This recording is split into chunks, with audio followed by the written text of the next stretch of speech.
Is it okay if I? Yeah. I'm not standing here. The other thing is I don't want to go. I just want to be like this, okay? So, thank you for introduction. When Gary sent me email, I didn't answer. Then he sent me another one and said, "You gotta do this thing. You gotta do this thing." So I gave up and said, "Okay, I'll do it."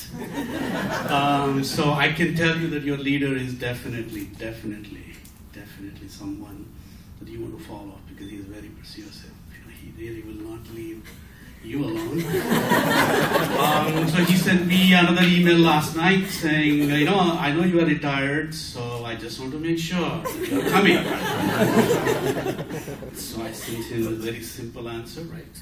Of course. I will be there before noon. That's what I said. And he was wearing a tie, and he told me not to wear a tie. But that's what I like. In HP, this is what I think this is good, right? And so what I want to do is just take a few minutes and I want to have a conversation. Hopefully you can ask me a lot of questions. That's what I want to do because that's the most important part. Whatever I tell you, that's not good. I really think if you can ask me some good questions, then we could have a conversation. Because I really believe it's all about conversation. And more conversation you will have, you can learn from each other. And that will help you in the life. Because monologue are good for comedians, not good for business people. Let me just tell you, I always tell this story. I was at UCSD management school. They asked me to talk about what I had done. And I always tell them about 5 key success factors. So that's what I want to tell you. And then you could ask me any questions on that. And through that, I will tell you a little bit story about our HP printing business. So the 5 key success factors, I always believe. The first one is understanding the trends. Now, understanding the trends is, if it is published, it's not a trend.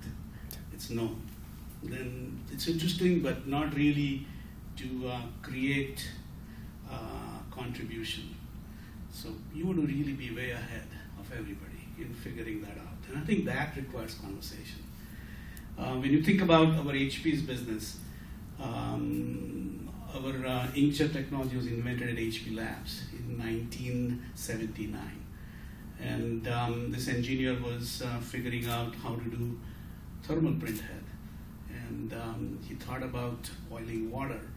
And he saw the bubbles coming up. And he said, I could use that to propel ink. And that's what inkjet was invented in 1979 by an engineer at HP Labs. And now you'd say, wow, how do you do that? Mm-hmm. You can't. It's just that something will happen and stars get connected and you just will come up with an insight. And I truly believe that understanding the trends,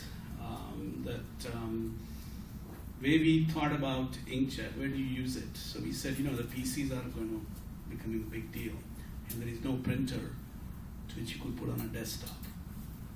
That's the key thing that we thought about. Now, at that time, a lot of impact printers were there. I'm sure you guys know about impact printers. And there was not really a technology with which you could do non-impact printers. There were 2 technologies that people were working on, the lasers and inkjet. And we invented inkjet from scratch.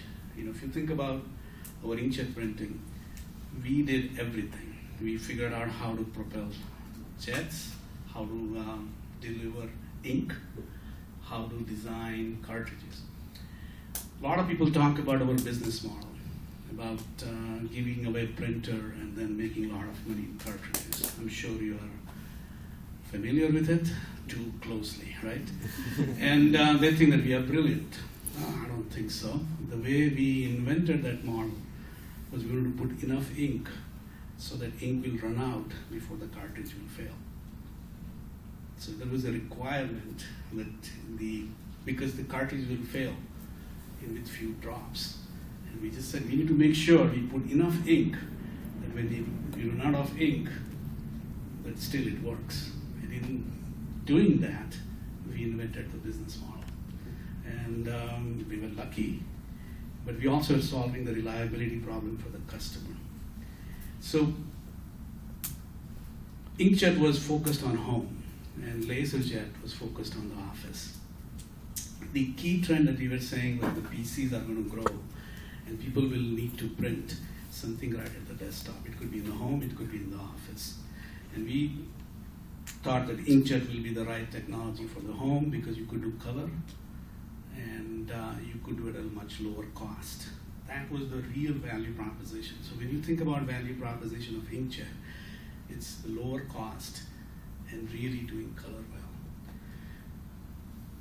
The second thing that I want to talk about in that first key success factor, understanding the trend, and second thing is the value proposition that you want to build by customer segment. That's why I talked about the home and the office. And you need to really make sure you figure out what's the value proposition that you are building to. That's why I said about color, low cost is the inkjet value proposition.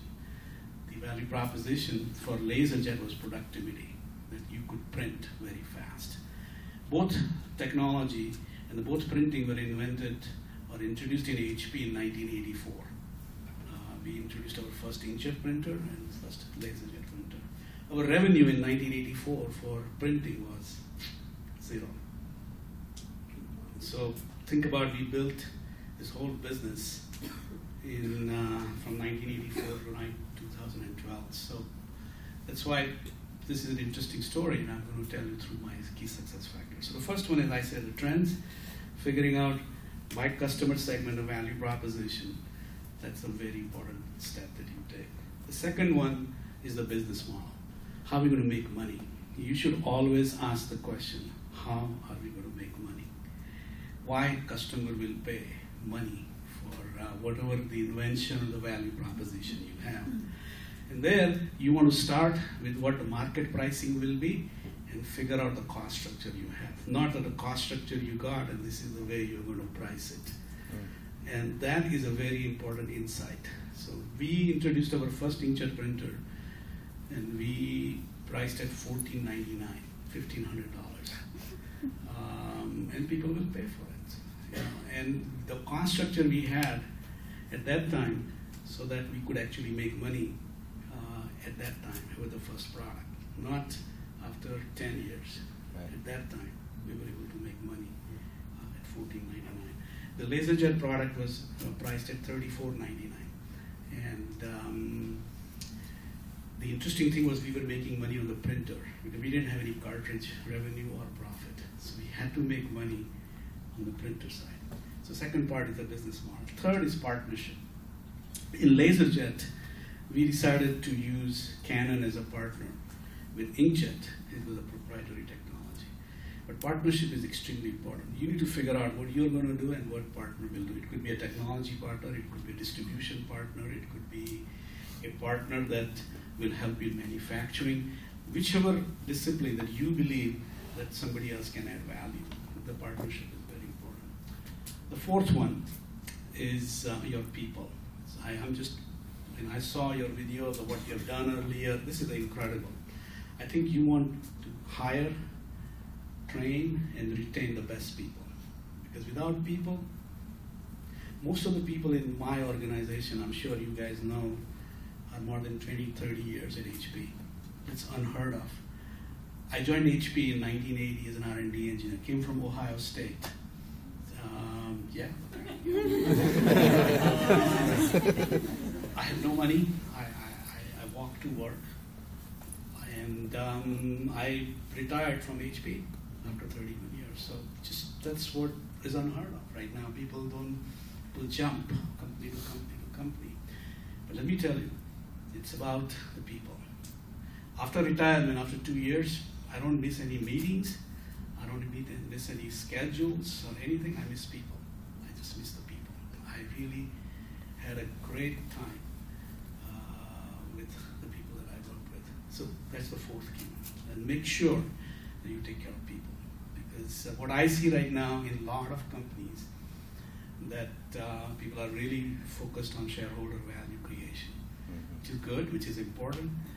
Customers are important, but employees are very, very important. The fifth thing is leadership. Whatever you do, you better be number one from whatever you